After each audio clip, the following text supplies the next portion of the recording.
I saw a poll not that long ago that said most people view liberal policies as mainstream. And there was another graph that I reported on several times over the past year that shows that brand marketing exists in the left-wing spectrum on social media.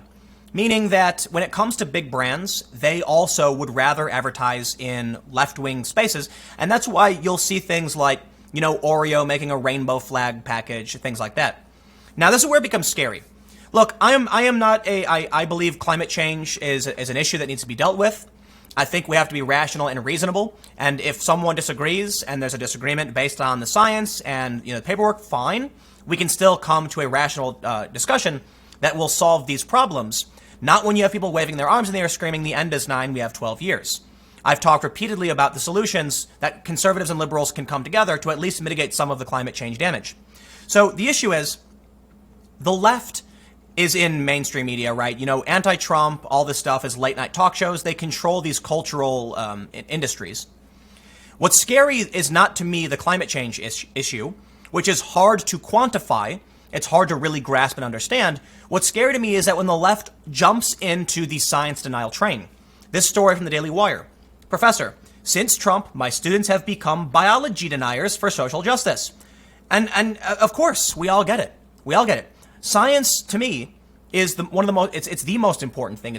Look, obviously happiness and life, we should take care of each other, but science makes life better when we figure out how the world works, we develop new technologies. So when I see the mainstream, universities, TV denying science, well, then I'm getting worried. I'm getting seriously worried. Now, before we get into all this, go to timcast.com/donate if you'd like to support my work. There's numerous ways you can donate. Most importantly, like and comment because the engagement seriously does help. And just share the video because that really does help. Subscribe if you haven't already. It's always greatly appreciated. But let's get back to the story. I think this is right. Quote, they resort to denialism to protect themselves from having to confront a worldview they reject.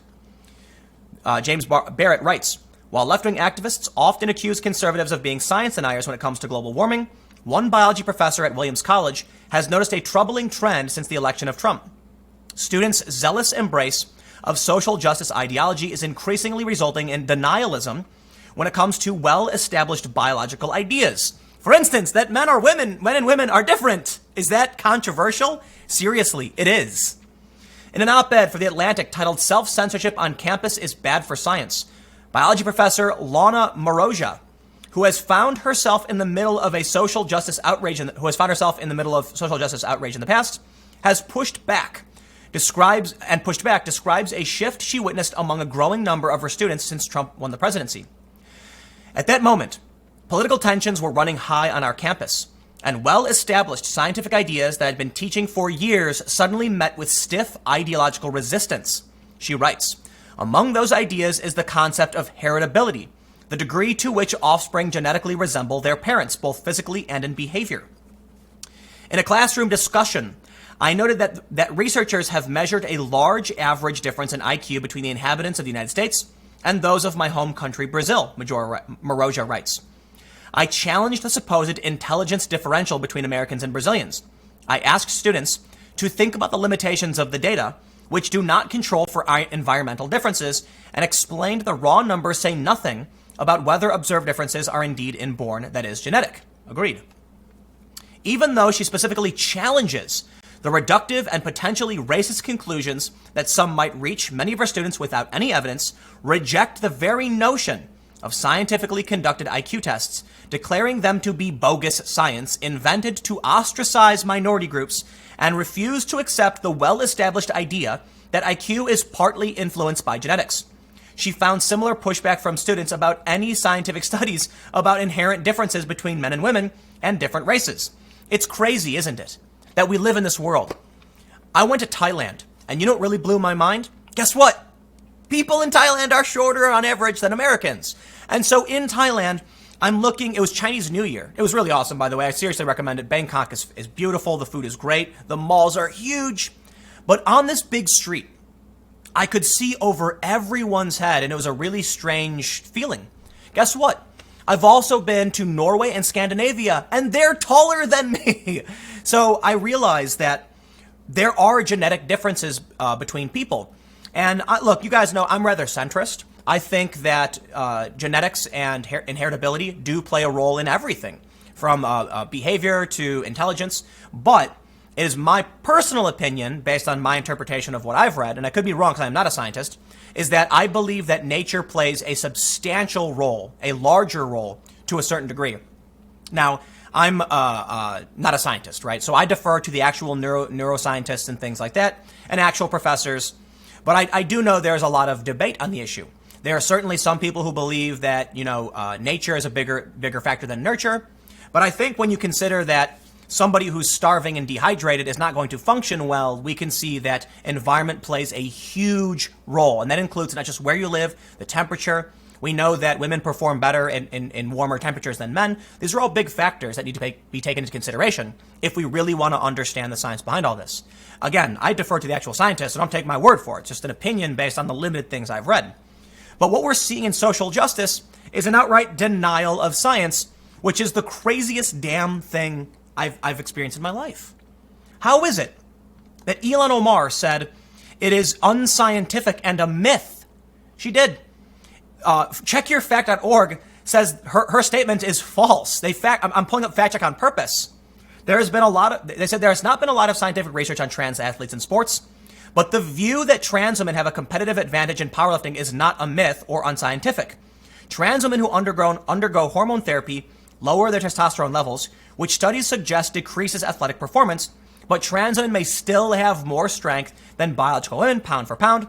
I was reading about this recently. Excuse me, I have allergies. And I was reading how prenatal testosterone plays a huge role in development, and that one of the biggest differences between men and women, biological males and females, is the ability to convert energy quickly in output. So men can jump higher because their body converts energy fast. It's fast twitch versus slow twitch muscles, my understanding. But let's go back to this story. She says, similar biological denialism exists about nearly any observed difference between human groups, including those between males and females, she writes. Unfortunately, students push back against these phenomena not by using scientific arguments, but by employing an a priori moral commitment to equality, anti-racism, and anti-sexism. That's religion. That is a religious behavior. To deny reality for your moral ideology is religion. I am not a religious person. I'm relatively spiritual. I recognize the importance of the lessons learned and maintained to a certain extent within ancient text, and that goes for all religions.